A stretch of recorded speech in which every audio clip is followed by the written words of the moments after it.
Pada hari ini umat Katolik juga merayakan pesta Santa Maria Magdalena, seorang yang sangat dekat dalam kehidupan Yesus Kristus. Mari dengarkan kisahnya di dalam Injil Yohanes bab 20 ayat 1, 11 sampai dengan 18.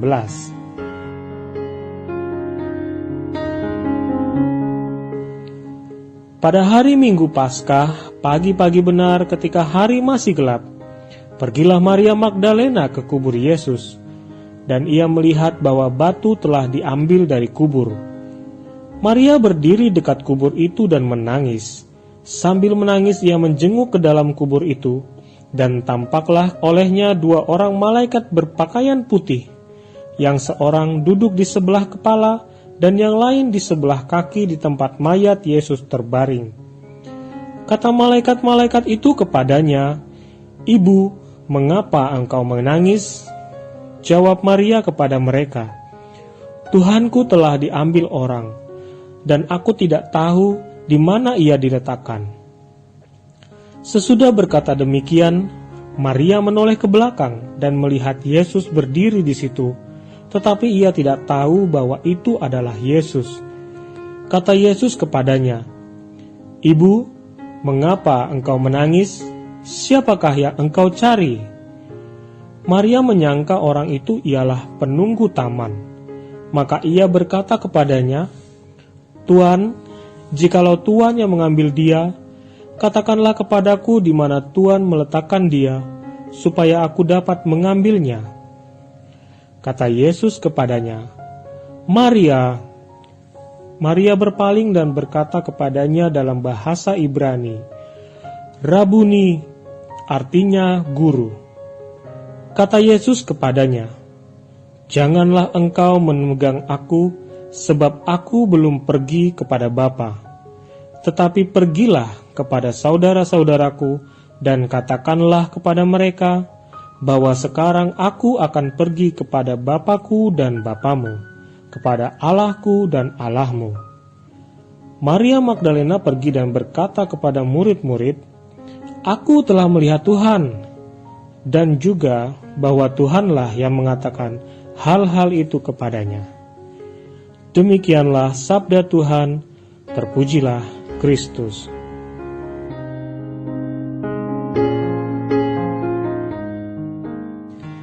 Saudara pendengar Daily Fresh Juice, beberapa hari lalu saya mencoba kepoin kehidupan Santa Maria Magdalena. Ada rasa penasaran di benak saya. Saya sering membaca riwayat hidup santo dan santa, tapi jujur, saya belum pernah menelusuri kisah hidup Santa Maria Magdalena. Karena menurut saya, ini Maria si pendosa itu kan? Tapi kok bisa menjadi orang kudus ya? Lalu, saya mencari beberapa referensi. Dari beberapa sumber yang merujuk bahwa Alkitab menyebutkan Maria Magdalena atau Maria dari Magdala ialah sosok wanita yang pernah dirasuki 7 roh jahat dan telah dibebaskan. Dalam Lukas bab 8 ayat 2 dan Markus bab 16 ayat 9. Ada beberapa ahli tafsir yang menyebut 7 roh jahat itu bisa berupa penyakit, bisa berupa kerasukan setan, dan bisa berupa dosa yang sangat besar. Dan Yesus telah memberikan kesembuhan, pembebasan, pengusiran roh jahat tersebut dari diri Maria Magdalena. Setelah itu dalam keempat Injil, kita bisa menemukan Maria Magdalena setia mengikuti Yesus bersama para rasul kemanapun Yesus pergi mewartakan kerajaan Allah, turut melayani dan mensupport kehidupan Yesus dan para murid. Maria Magdalena menjadi saksi dan mengikuti proses penyaliban Yesus. Dia hadir menemani Maria ibu Yesus saat menguburkan Yesus.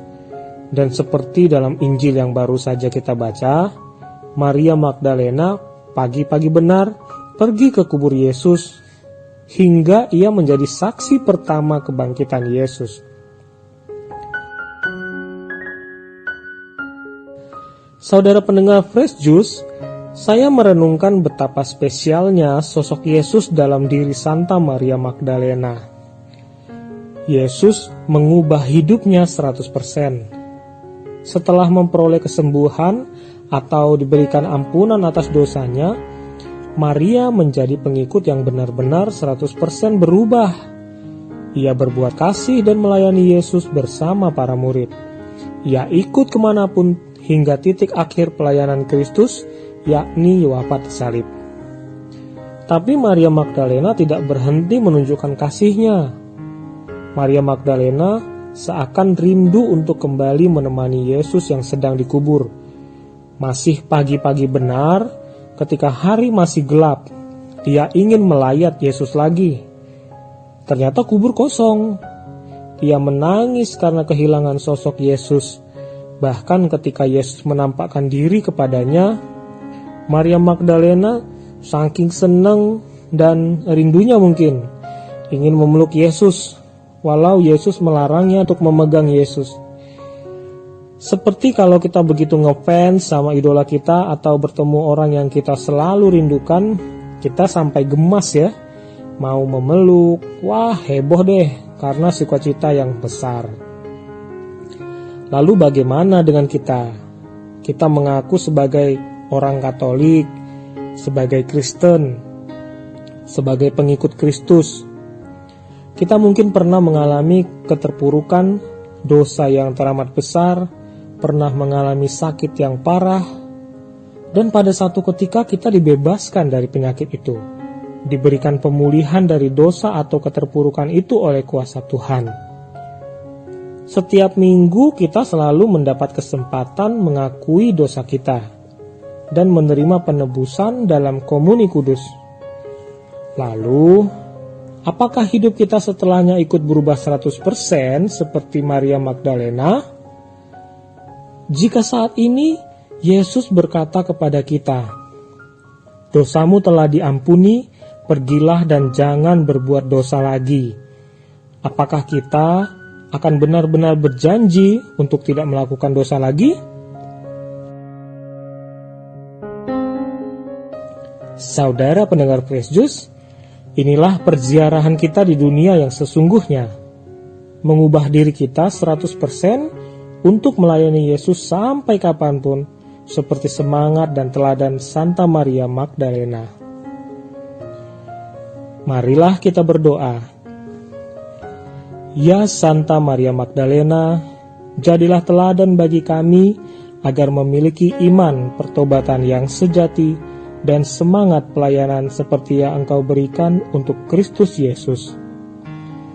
Ya Allah Bapa, ampunilah dosa kami dan berilah kami kesempatan merubah cara hidup kami dan berbuat kasih senantiasa dengan pengantaran Kristus bersama Dia dan di dalam Dia, bagimu Allah Bapa yang Maha Kuasa, dalam persekutuan dengan Roh Kudus segala hormat dan kemuliaan sepanjang segala masa.